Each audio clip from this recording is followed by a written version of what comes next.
Headlines आप जान चुके हैं, अहम खबर शामिल करेंगे। वफाकी काबीना ने 16 IPPs के साथ टैरिफ रिव्यू की मंजूरी दे दी है।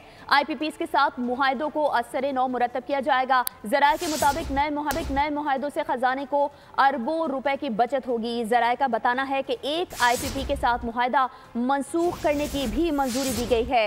वफाकी काबीना ने 16 IPPs के साथ टैरिफ रिव्यू की मंजूरी दे दी।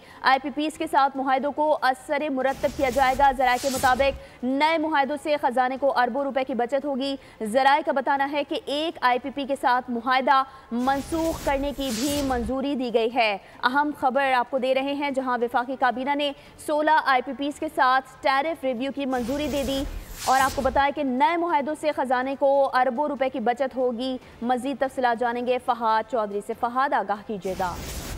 जी देखिए, आज वफाकी काबीना का इजलास था। वज़ीर आज़म शहबाज शरीफ की ज़ेर सदारत इस इजलास में एक अहम फैसला किया गया है।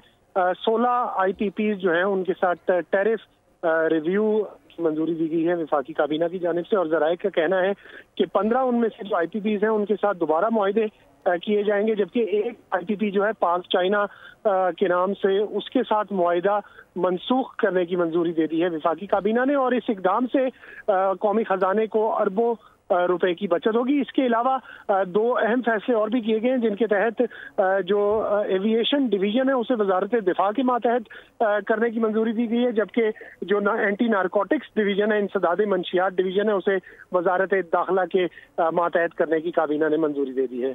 ठीक है फहाद चौधरी, हमें तफसीलन आगाह कर रहे थे, आपका बहुत शुक्रिया। सब्सक्राइब करें और बेल दबाएं ताकि कोई खबर रह न जाए।